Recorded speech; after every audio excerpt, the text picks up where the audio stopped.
Welcome to a Legendarium special about the life of Daniel Morgan, Australia's bloody bushranger. Daniel Morgan was born in Sydney, Australia, either during the year 1832 or 1833, to a family of impoverished Irish immigrants. Relatively little is known about Morgan's early life, but he likely grew up in one of the rough western neighborhoods of Sydney. Far from the sleek and modern city we know today, Sydney remained a rough frontier town of dirt roads, ramshackle houses, and still received the occasional shipload of convicts from the mother country. During the year 1853, a gold rush in the Australian interior began, and young Morgan chose to join. By then, the rough young man grew 6 feet tall and grew a bushy black beard, saying he did so because a man must have something to be proud of.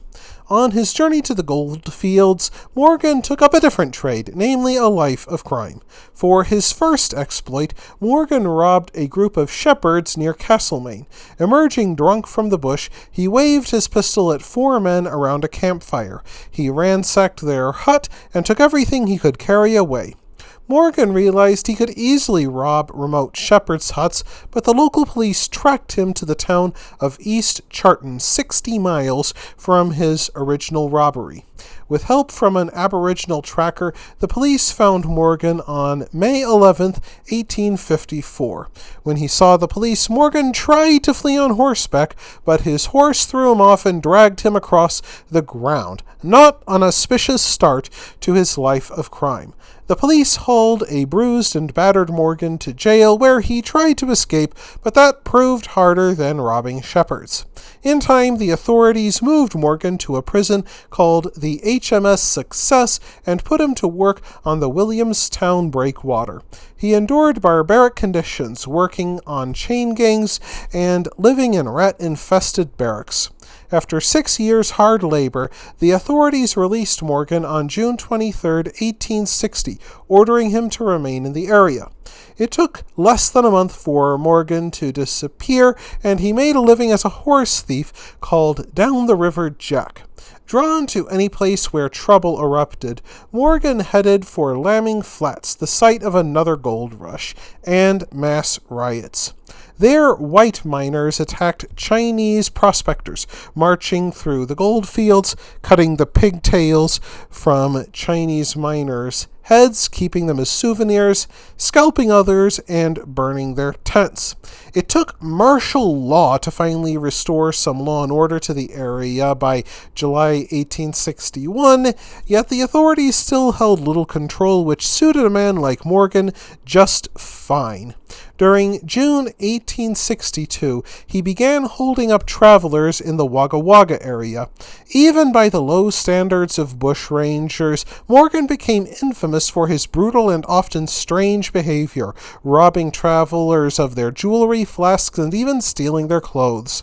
When he learned of a police informant working against him, he kidnapped the informant's wife and forced her to sit on a lit kitchen stove. As she started to scream, Morgan suddenly doused her with water. During one of his Wagga Wagga robberies, he tied the station owner's son to a post so he could enjoy the spectacle of watching Morgan burn down his father's property. By August 1863, the reward on Morgan's head grew to a staggering £200.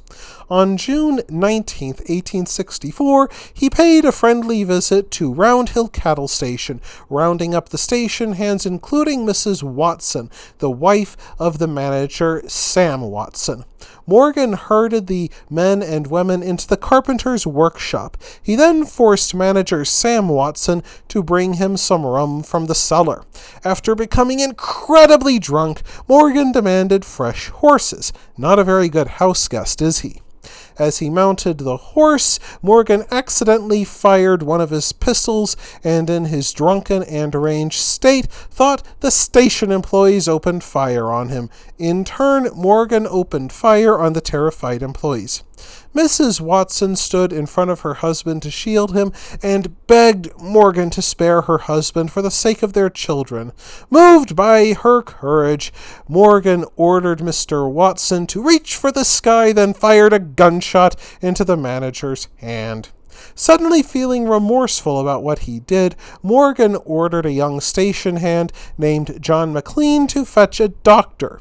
He then suddenly realized McLean might also bring the traps or the police, and so shot him in the back. Plainly, Daniel Morgan had trouble making up his mind.